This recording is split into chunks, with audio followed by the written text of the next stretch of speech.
Hey there, welcome to the Jeff and Heidi Show, where you're going to have the opportunity to listen to and learn from everyday entrepreneurs. Welcome to the Jeff and Heidi Show. I'm Jeff Heggie of Jeff Heggie Coaching, and I'm with co-host Heidi Anderson of ECI Secure Pay. We're excited to have Talon Harris with us today. Talon, welcome, and share with our listeners a little bit about yourself and your story. Yeah, thanks for having me on. Appreciative to be here. So a little bit about me. I live in Northern California. I've lived here the last 20 years or so, originally from Southern California. I am 34 years old, about to be 35. I am married, been married almost 7 years now. I have a 12-year-old son, split household, all that good, fun, happy stuff. And entrepreneur, business owner, been a business owner, entrepreneur now for going on 6 years, leaving the blue collar world, having grown up wearing, just a high school diploma, barely graduated high school, worked with a construction hard hat on for about a decade, and then transitioned into being an entrepreneur. And all the things that I've learned along the way have been just a great growing experience for me, not only in the professional world, but the personal world, and what that's done for me as becoming a better father, husband, friend, and then business owner, boss, employer, all that good, fun stuff. It's been an incredible last few years. 2020 was my best year to date, which I'm super thankful for. And hopefully this year be just a continuation of that. Well, what exactly is your business? What do you do for people? So right now, my specialty is in the health, fitness, performance niche world. I work primarily with women. So women who are between the age of 40 and 55. They are professionals, sales. A lot of my clients are real estate agents. And what I'm finding is that these women are very driven, and they put everything else first. So like the business, the family, the husbands, the kids, they put everything else first, and they're successful on paper. Like you look at their lives, you're like, man, this person's got it going on, but there's something that's just not right internally.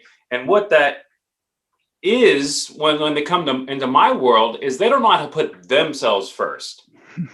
They put everything else first, and now they finally have time where like the kids they're leaving the house, they're on their own, they're divorced, they're kind of single back out in the dating world, and they've put themselves on the back burner for so long that their physical health and their mindset and their natural energy production is just on life support. Like they don't know how to start putting themselves first. It's like foreign to them. So I help them work through that process and overcome the guilt that can come with that, and show them how, right, putting themselves first actually makes themselves show up better for everyone else. They don't no longer need to be the tugboat for everyone else. They can now start being the lighthouse for people in the world, and showing them how to shine bright like a lighthouse and not just drag everybody along, not get into relationships that are just constantly repeating and fulfilling some void. It's a really in-depth process. I don't like the term life coach, but I'm essentially a life coach with a specialty in health, fitness, and performance, lifestyle, behavioral changes. So is a big part of it teaching them how to just obviously take better care of their bodies inside and out, in addition to the mental aspect of it? Absolutely correct. That's a great way of saying it. And then how that transfers over in the business. I think our business can only grow as much as our body will allow it. Like if you don't have the stamina and the energy and the mental clarity and the mental acuity, it's really, really hard to be as successful as you could be where you're at in your business if like you just don't have energy, if you're exhausted all the time, if you're feeling overwhelmed and and just all the things that arise inside of the body that become a barrier in business. So my clients always see an uptick in income. They see an uptick in production and what they're actually producing.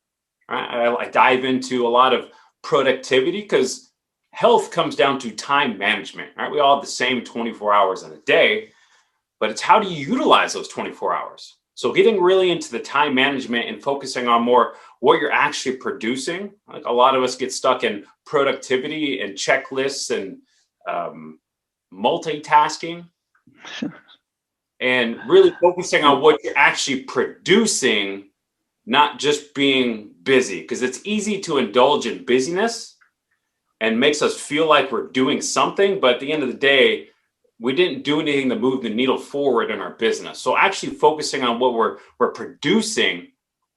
So I have lots of tools and tricks on how to do that. That's really what I am. Previous to this, my last business was in the automotive world. I built custom cars, classic cars. I like taking something that was left for dead, that's, built in the 30s, the 40s, the 50s, and the 60s, and reviving it, putting new technology in it. That's actually one thing, Talon. It's an interesting story. And on the entrepreneurial side of it, take a step back and explain how that journey started too, because it started a lot smaller than where it ended. So share that with us as well. So I will go on tangents all over the place. I'm going to have to rely on you guys to pull me back. There's been so many things along this journey that's just like, well, this happened and then this happened. So it's tough for me to follow along some chronological order. That's just not the way my mind works. So I'm going to have to rely on you guys a little bit for that. So rewind it back about 6 years ago. I got laid off from my construction job 2 weeks before my wedding day. So, a little bit of a panic. I always had this passion for cars. I've built a lot of cars, but they've always just been for me. And as soon as I lost my job, I didn't panic right away because I had some money set aside. I was comfortable. Got married, went on my honeymoon, took the time while we were on our honeymoon. We were in Mexico, and I'm talking to my wife, who is the most amazing person. She's super supportive in whatever I do. I had to really, what do I want to do with my life? I just spent the last decade plus working my life away, and I really don't have much to show for it except stuff, like materialistic things, because that was how I justified all the hours that I worked, all the days that I was gone. That's how I justified it, was just by buying things. So I make really, really good money, but I'm trading time for money, and I have no time, but I have money. So let me make myself feel better and buy things. So that's what I did for a long time. And I really didn't have much to show for it except for stuff. And stuff just depreciates, it breaks, it becomes more of a pain in the ass than anything else. And, I missed a lot of my son growing up, and there's just a lot of things that I was trading for. It wasn't worth it. So came back from the honeymoon. I said, you know what? I'm going to try this entrepreneur thing. I'm going to try to see if I can build cars for a living, do what I love for a living, while, kind of being 1 foot in, 1 foot out, while looking for other jobs. I'll do that and do that. Always been a big thing for me is being scared of commitment, like jumping 2 feet in on something. Always 1 foot in, 1 foot out, this will work until something shows up better, which has bit me in the ass so many times in life, just not being 2 feet in. Right? And there's something my grandma always said was, it's the worst place to be in is one foot on each side of the fence, because you're just in the middle and you get nailed right in the crotch by the fence. So just pick which side of the fence and go all in, because it's more painful to be in the middle. And she's right. Yep. So I started advertising on Craigslist and just building cars out of my 3-car garage. No business license, no idea what the hell I'm doing. Just put it on Craigslist. I'm really knowledgeable. I know how to talk the talk. Put it out there, and through word of mouth and just references and friends, I started getting really busy. I'm building 2-3 cars at a time. Now, And then all of a sudden, I'm like thrusted into this entrepreneurial world where I've been an employee my whole life, being told what to do and having specific hours and that guaranteed paycheck. And now it's nobody's telling me when to clock in or when to clock out. Nobody's making sure that I'm staying on task and being productive, which was a big thing for me. All of a sudden, I was like, wow, this was my dream, right? To be my own boss. Well, I quickly found out that it's not all it's cracked up to be. Like, it's really easy to just procrastinate and start later and get distracted. So finding all of that out really quickly is like, wow, like this is way harder than I thought it was going to be. Like, to get stuff done, I really need to be on my game. So I luckily for me, somebody came into my life who showed me the value of a book at that specific time. So I started picking up everything I could on personal development and business. So Think and Grow Rich, a lot of Napoleon Hill in the beginning. Outwitting the Devil is an amazing book. Think, Grow Rich. How to Win Friends, Influence People, Grant Cardone, Gary Vee, like all of the things that were really popular at the time. I started just digesting, and implementing, and new levels brought new devils. And I quickly realized that I'm making way less money than I was. I have to change the way I spend money and manage money. Like, jumping into this, like, forced me into personal development. I had to learn how to wear multiple hats in the business. I had to learn how to manage my time. I had to learn how to manage my time with my family, especially working at home in the garage. It was like work was always there. And I battled this guilt of I could go out there and work and just get a little bit farther. So I had no separation between home life and work life all of a sudden, which then it got really, really messy. And I started not taking care of myself. I gained 50 pounds. I was eating like crap. I was depressed. Sex drive was in the tank. My new marriage was kind of off to a rocky start because I all of a sudden just got married and jumping into this, and the stress of making payments, making a living, struggling, getting paydays, not knowing when my next payday was going to be, not knowing where my next client was going to come from. And it was tough. It was tough. It almost broke me multiple times. And really the only thing that saved me was having a few key friends who were really good influences on me and books. And those were my saviors, because those levels that brought new devils, each devil was stronger than the last. And I was never prepared for what it was. But it was because I had this support system of a few good men on my side who had walked through it, who were much older than me. And they helped me. They guided me, having, talking on the phone for hours on end every night and just trying to understand of is this going to work? Am I making the right decision? So I just go get another job, and sticking it out. And then when it was time to leave the garage and open up a big shop and to take that first leap, that was scary. Those growing pains that I know I was going to feel, it was scary, that uncertainty. So I did it, got a big shop, moved out of the garage, moved out of working on cars in my neighborhood, which my neighbors absolutely loved, and got a big shop and more overhead. And then I need to find more work. And then my first employee, then my second employee, my third employee, then having to fire employees and learning all of that and learning how to manage them and myself and marketing and sales, and just learning how to wear each of these hats, learning how to still be the janitor and learning how to inventory and all of the things. It sucked until it didn't. They all had to break me at a certain point until I had to learn to overcome it and become stronger. And this is still a daily thing. I'm still experiencing new levels and those new devils. So you said you had some older men or people in your life. How were they already friends of yours or family, or how did you find mentors or people to help you get past each level and devil? That's a great question. I don't have an answer for that. No.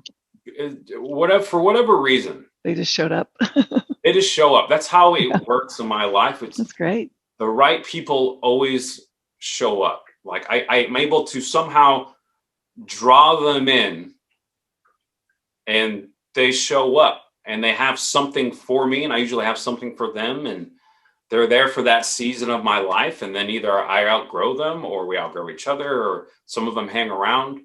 And then I found that the power of hiring coaching, having hired now multiple coaches, having hired some ones that weren't the greatest and invested more money than what it was worth, and having spent a lot of money now over the last 3 years on coaching. It was the best thing I've ever done. But I really had to swallow my pride and my ego to say, you know what, I don't have this shit all figured out. I have friends who are giving me lots of great information, but I needed like actual professional help of some people who have been where I want to go and can accelerate my path. So having taken the leap and invested in my first coach, and then my second coach, and then my third coach, my life has gotten exponentially better from just professional coaching. Been the best investment I've made in my life in general, even just my personal life. So having done that, really kickstarted my success, not only just financial success, but just success in life. Was really when I started finding somebody who could watch out for my blind spots. So I can't coach myself, and getting free advice will only take you so far. So how did you make that transition? What took you from the car world to where you are now? So I found out that I really liked people. That's what I found was when I was running my last business, my last two businesses was the car world. Was that I really connected with the customers, bringing them in and helping them articulate what they wanted in a way they've never done before, to see clarity and to see a vision, and then help them execute it and be a part of that process. It's a very intimate process. Being a part of that was what I found I enjoyed the most. It was the people. It wasn't the cars. It was the people. It was helping them achieve their own success. All right, but it was a little different. But that's what I found. And then it was my employees, helping them grow them. On the radio in the shops, we weren't listening to music most of the times. 99% of the time, it was an audiobook or a podcast. And then I'm mentoring them. And then I found that I was bringing in youth, young men, and who were underprivileged, who didn't really have a father figure. I didn't really have a father figure growing up. My father figures end up being my superintendents or my job foremans, or these people who came into my life who I looked up to. They became like my fathers. So I started bringing in young men who didn't have role models and teaching them basic life skills, teaching them how to read a tape measure. You'd be surprised how many young men don't know how to read a tape measure. How many people in general don't know how to read a tape measure, or change a tire, or change their oil, or just basic stuff, and then showing them what camaraderie is among men. And teaching them skills was the most rewarding thing I did in my time there. And that's really where I found that it was the people. And then from there, I opened up a CBD business. I was also heavily involved in the cannabis industry. And it was great because I got to see the power of helping people again, just on a more holistic, physical approach. And I've always been in the health and fitness. I've been working out since I was 16 years old in different modalities, different things, experimented all different kinds of things. I love just experimenting with the human body and seeing what it's capable of, and how that is kind of the same with what I do with cars. So that ultimately led me to consulting. So I started consulting with my clientele, who are all successful men, consulting with them on the car stuff and the business stuff, which then ultimately led into the health and the fitness. But then I hit this wall with men, and it just became this uphill battle, because men, I'm gonna generalize here, men have a lot of ego and pride. We don't like admitting that we need help. We don't like raising our hand and say, you know what, I don't have this all figured out. I could really use some help. And I got really tired of that. So I switched to women who were driven, kind of the masculine woman would be like my ideal client. She's very driven, self-starter, self-motivated, and is success driven, not fear driven. And I find we get along really, really well. And it's weird. I find that it's almost like my mom, as crazy as it is to sound, it's like I'm helping versions of my mom who has struggled with these same things her whole life, who have been very fortunate to help my mom in lots of different ways. And that feminine energy, I really, really enjoy. So that's been a big part for me is God, I hate this, but tapping into that feminine energy, just because it's so cliche. that balance of masculine and feminine energy has been a very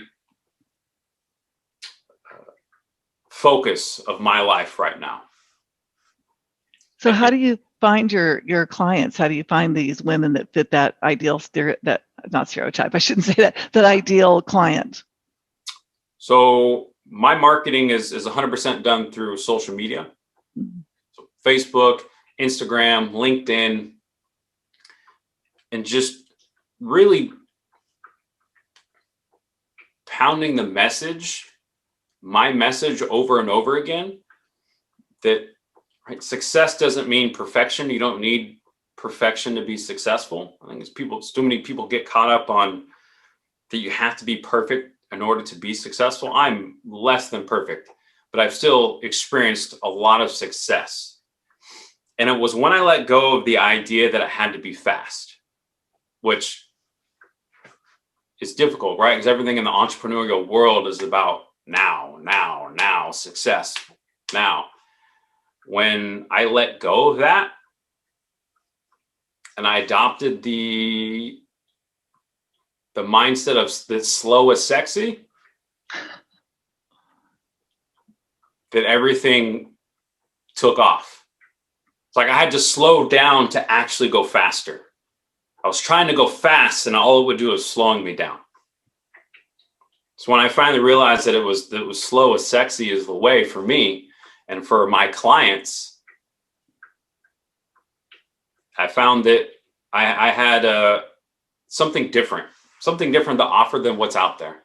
My approach, my methodology, how I stack things, just the way I do it is so different than what is out there, that my clients experience just a whole different level of what success could look like, what it could feel like, how to actually be excited to wake up for the day and have an abundance of energy and clarity on the path that's in front of you. Like, it's hard to go, this is what I was dealing with. It's hard to go hard on something when you're confused, when it's not clear.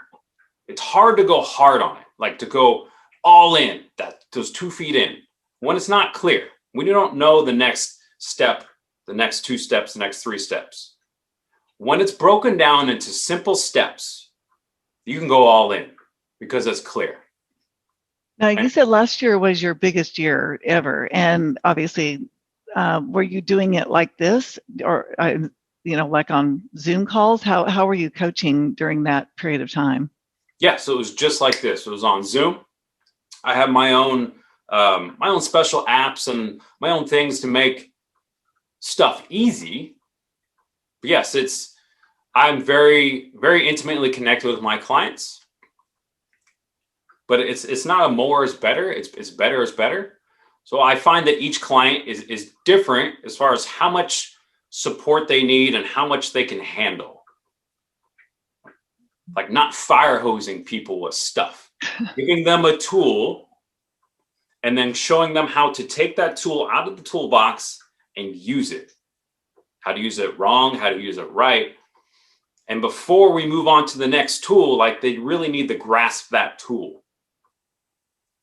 In the past, what I've done mistakenly was give people too much too fast, and they have no time to implement it, implementation. Then they just get overwhelmed, probably. And it's just like, even for me, like I had to slow down and stop reading new books. I had to go and reread the books I've already read. And there was always new things to pull from them. Like, why am I consuming more when I haven't even implemented everything that I've already taken in? But if it's just like that, more and more and more and more, faster, I need more. You don't need more. You seem to slow down and implement focus. It. Kind of focus too, because I think I've done that over the years. It's kind of like I'm like, well, this is going okay, so I'm going to get into this, and then as soon as I do, then this starts failing or struggling, and so it's the commitment, being really focused on the one thing, and it'll be a lot more successful than trying to do 20 things at once. The one thing, absolutely. What is the one thing? I say that many times. What is the one thing? That's a great point. In fact, that's my focus has been my word of the year so far this year, because that's something that I really wanted to be at the forefront of what I'm doing, because when you can focus, amazing things can happen. Well, we are getting to our time limits here. So any of our listeners that want to find you said that a lot of your efforts started through social media, all those different avenues. Share where people can find you and anything like that you have to share as well. Yeah, absolutely. On Facebook, it is Talon Harris, TalonHarris. On Instagram, it is _Talon_Harris. And on LinkedIn, it's Talon Harris as well. And then my website is talonharris.com, where you can see testimonies and book a call and get a hold of me.